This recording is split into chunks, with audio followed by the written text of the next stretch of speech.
ನೇರವಾಗಿ Subhash sugar sir ಹತ್ರ ಹೋಗ್ತೀನಿ. ಸುಭಾಷ್ ಶುಗರ್ ಸರ್, ಒಂದು ಬಿಜೆಪಿ ಪಾಳೆ ಅಂತಂದ್ರೆ ಒಂದು ಶಿಸ್ತಿನ ಪಕ್ಷ ಅಂತ ಎಲ್ಲರೂ ಕೂಡ ನೋಡ್ತಾರೆ. ಇಂಥ ಒಂದು ಬಿಜೆಪಿ ಪಾಳ್ಯದಲ್ಲಿ ಇವತ್ತು ಎಲ್ಲ ಹೋಗಿ ದೆಹಲಿಗೆ ಕುತ್ಕೊಂಡಿದ್ದಾರೆ ರೆಬಲ್ಸ್ಗಳು.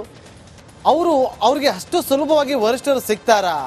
ಇವರು ಕೊಡುವಂತ ಕಂಪ್ಲೇಂಟ್ ಅನ್ನ ಅವರು ಸ್ವೀಕಾರ ಮಾಡಿ ಅದಕ್ಕೆ ಸಮಾಧಾನ ಪಡಿಸುವಂತ ಕೆಲಸಗಳು ಆಗ್ಬಿಡುತ್ತಾ? ಅಷ್ಟೊಂದು ಫ್ರೀ ಇದ್ದಾರಾ ವರಿಷ್ಠರು?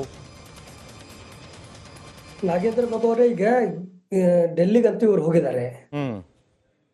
ವರಿಷ್ಠರು ಇಲ್ಲಿವರೆಗೂ ವರಿಷ್ಠರಿಗೆ ಇವರು ಏನು ಈಗ ಹೊಸದು ಹೇಳ್ತಾರೋ ಅನ್ನೋದನ್ನ ನೋಡ್ಬೇಕು. ಯಾಕಂದ್ರೆ ಈ ಕಳೆದ ಒಂದು ವರ್ಷದಿಂದ ಇದು ನಡೀತಾ ಇದೆ. ಅವರು ವಿಜೇಂದ್ರ ಅವರ ಈ ಹೋರಾಟ ಅವ್ರೇನು ಭಿನ್ನಮತೀಯರು ಮಾಡ್ತಾ ಇದ್ದಾರೆ, ಇದು ಕಳೆದ ಒಂದು ವರ್ಷದ ಹೋರಾಟ.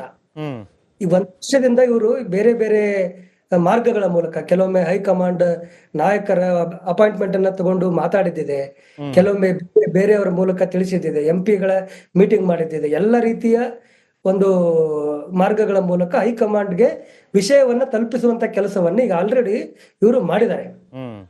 ಈಗ ಹೊಸದು ಏನ್ ಹೇಳ್ತಾರೆ ಅಂತ ನೋಡ್ಬೇಕು. ಹೊಸದು ಯಾಕಂದ್ರೆ ಈಗ ಹೊಸದ್ ಹೇಳೋದಕ್ಕಾದ್ರೂ ವರಿಷ್ಠರು ಅವ್ರ ಕೈಗೆ ಸಿಗ್ತಾರ ಅನ್ನೋದು ಪ್ರಶ್ನೆ. ಈಗ ಹೌದು, ಪ್ರಶ್ನೆ ಇದ್ದೇ ಇದೆ. ಯಾಕಂತಂದ್ರೆ ಈಗ 5ನೇ ತಾರೀಕಿಗೆ ಡೆಲ್ಲಿಯ ವಿಧಾನಸಭೆ ಚುನಾವಣೆ ನಡೀತಾ ಇದೆ.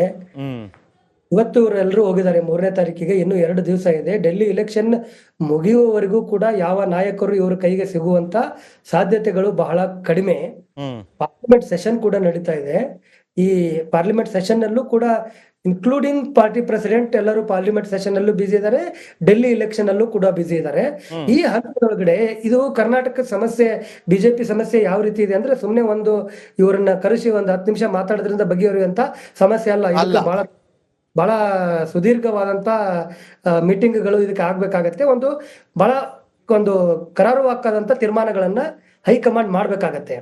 ಇದು ನನ್ನ ಪ್ರಕಾರ ಇದು ವಿಜಯೇಂದ್ರ ಅಥವಾ ಯತ್ನಾಳ್ ಅವರಿಗೆ ಇದು ಅಗ್ನಿ ಪರೀಕ್ಷೆ ಅಲ್ಲ.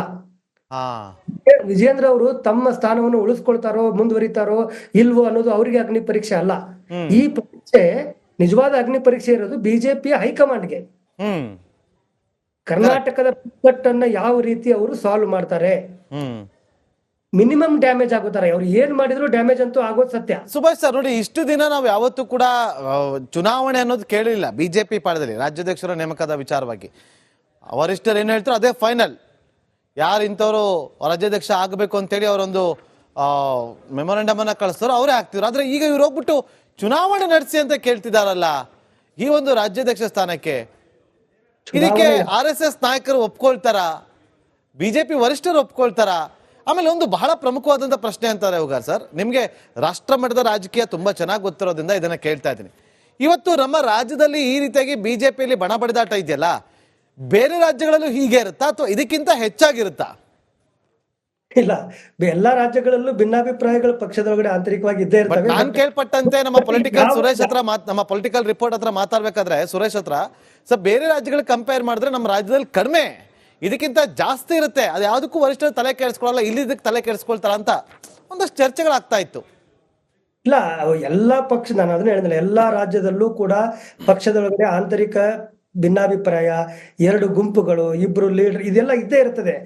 ಅದ್ರೊಳಗಡೆನೆ ಸೆಲೆಕ್ಟ್ ಮಾಡ್ಬೇಕಾಗಿರೋದು ಯಾರನ್ನ ನಾವು ಮುಖ್ಯ ಒಂದು ಸ್ಥಾನದೊಳಗಡೆ ಇರ್ಬೇಕು. ಅದು ಮುಖ್ಯಮಂತ್ರಿ ಆಗಿರ್ಬೋದು, ಅಧ್ಯಕ್ಷರಾಗಿರ್ಬೋದು, ಯಾರ ನೇತೃತ್ವ ಒಳಗಡೆ ಪಕ್ಷ ಮುಂದುವರಿಬೇಕು ಅಂತ ತೀರ್ಮಾನ ಮಾಡ್ಬೇಕಾಗಿರೋದು ಪಕ್ಷದ ಹೈಕಮಾಂಡ್ನ ಜವಾಬ್ದಾರಿ. ಕರ್ನಾಟಕದ ವಿಚಾರಕ್ಕೆ ಬಂತು ಅಂದ್ರೆ ಬಿಜೆಪಿ ಹೈಕಮಾಂಡ್ ಕಳೆದ 1 ವರ್ಷದಿಂದ ಯಾವುದೇ ರೀತಿಯಾದಂತ, ಎಷ್ಟೋ ಜನ ಬಿಜೆಪಿ ನಾಯಕರು ಏನ್ ಹೇಳ್ತಾ ಇದ್ದಾರೆ ಅಂತಂದ್ರೆ ಕರ್ನಾಟಕ ಬಿಜೆಪಿ ಯೂನಿಟ್ ಅನ್ನ ನ್ಯಾಷನಲ್ ಬಿಜೆಪಿದವರು ಮರ್ತು ಬಿಟ್ಟಿದ್ದಾರೆ ಅಂತ. ಕರ್ನಾಟಕದೊಳಗೆ ಬಿಜೆಪಿ ಇದೆ ಅನ್ನೋದನ್ನು ಕೂಡ ಅವ್ರಿಗೆ ನೆನಪಿದೆಯೋ ಇಲ್ವೋ ಅನ್ನೋ ಲೆವೆಲ್ ಅಲ್ಲಿ ಬಹಳಷ್ಟು ಜನ ಬಿಜೆಪಿಯ ನಾಯಕರೇ ಮಾತಾಡ್ತಾ ಇದ್ದಾರೆ.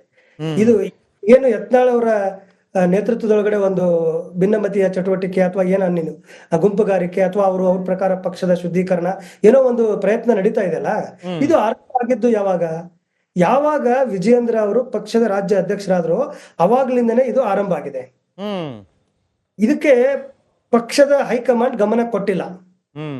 ಯಾಕೆ ಗಮನ ಕೊಟ್ಟಿಲ್ಲ ಅಂತಂದ್ರೆ ಪಕ್ಷದ ಹೈಕಮಾಂಡ್ ವಿಜಯೇಂದ್ರ ಅವರನ್ನ ನೇಮಕ ಮಾಡುವ ಸಂದರ್ಭದಲ್ಲೇ ಈ ಎಲ್ಲ ವಿಚಾರಗಳನ್ನು ನೋಡಿ ಅಳೆದು ತೂಗಿ ಅವರು ಯಾವುದರ ಈ ಗುಂಪುಗಳಲ್ಲಿ ಯಾರು ಅಧ್ಯಕ್ಷರಾದ್ರೆ ಬೆಟರ್ ಅನ್ನೋದನ್ನ ಅವ್ರು ಅವಾಗ್ಲೇ ಎಲ್ಲ ಯೋಚನೆ ಮಾಡಿ ಅವಾಗ ಹಂಗಾಮಿ ಅಧ್ಯಕ್ಷರನ್ನಾಗಿ ವಿಜೇಂದ್ರ ಅವರನ್ನ ಮಾಡಿದ್ರು. ಅವರನ್ನ ಅಧ್ಯಕ್ಷರನ್ನ ಮಾಡ್ಬೇಕಾದ್ರೂ ಕೂಡ ಹೈಕಮಾಂಡ್ ಬಹಳಷ್ಟು ಸಮಯ ತಗೊಂಡಿತ್ತು, ತಕ್ಷಣಕ್ಕೆ ಮಾಡಿರ್ಲಿಲ್ಲ. ಹೌದು. ಆರ್ ಅಶೋಕ್ ಅವರನ್ನ ವಿರೋಧ ಪಕ್ಷದ ನಾಯಕ ಸ್ಥಾನ ಮಾಡ್ಲಿಕ್ಕೂ ತಕ್ಷಣಕ್ಕೆ ಮಾಡಿರ್ಲಿಲ್ಲ, ಬಹಳ ಸಮಯವನ್ನ ತಗೊಂಡಿತ್ತು. ಹೌದು. ವಿರೋಧ ಪಕ್ಷದ ನಾಯಕ ಇಲ್ಲದೆ ವಿಧಾನಸಭೆ ಅಧಿವೇಶನ ನೀವ್ ಹೇಳ್ದಂತೆ ಕರ್ನಾಟಕದಲ್ಲಿ ಒಂದು ಯೂನಿಟ್ ಇದೆ ಅನ್ನೋದನ್ನ ಮರ್ತ್ಬಿಟ್ಟಿದಾರ ಅಥವಾ ಇಂಟ್ರೆಸ್ಟ್ ಇಲ್ಲ ಅನ್ನಂಗ್ ಕಾಣಿಸ್ತಾ ಇದೆ ಅಂತ ಅನ್ಸುತ್ತೆ ಅಲ್ವಾ? ಮರ್ತ್ ಬಿಟ್ಟಿದಾರ ಅನ್ನುವ ಸಂಶಯ ರಾಜ್ಯದ ನಾಯಕರುಗಳಿಗೆ ಬರ್ತಾ ಇದೆ. ಡಿ ವಿ ಸದಾನಂದ ಗೌಡರು ಕೂಡ ಅದೇ ರೀತಿ ಅದೇ ದಾಟಿ ಒಳಗಡೆ ಮಾತಾಡ್ತಾ ಇದ್ದಾರೆ. 2023 ವಿಧಾನಸಭೆ ಚುನಾವಣೆ ಒಳಗಡೆ ಅವ್ರಿಗೆ ಅವರು ನಿರೀಕ್ಷೆ ಮಾಡಿದ್ಕಿಂತನೂ ಬಹಳ ಕೆಟ್ಟ ಸೋಲು ಆಯ್ತು. ಏನಾಯ್ತು? 65 ಸ್ಥಾನಗಳನ್ನ ಬಿಜೆಪಿ ಗೆಲ್ಲುತ್ತೆ ಅಂತೇಳಿ ಬಹುಶಃ ಡೆಲ್ಲಿ ಒಳಗಡೆ ಕೂತವ್ರು ಯಾರು ಕೂಡ ನಿರೀಕ್ಷೆ ಮಾಡಿರಲಿಲ್ಲ. ಯಾವಾಗ ಅಷ್ಟೊಂದು ಅನಿರೀಕ್ಷಿತವಾದಂತ ಫಲಿತಾಂಶ ಬಂತು ಅವಾಗ ಅವರು ಕರ್ನಾಟಕದ ಬಿಜೆಪಿ ಅವ್ರಿಗೆ ಕರ್ನಾಟಕದ ಮೇಲೆ ಇಂಟ್ರೆಸ್ಟ್ ಹೊರಟೋಯ್ತು ಅಂತ ಅನ್ಸುತ್ತೆ. ಕಡೆದಾಗಿ ಹೋಗಾರ್ ಸರ್ ಇದೆ ನಮ್ಮ ಹತ್ರ 1 ನಿಮಿಷ ಅಷ್ಟೇ.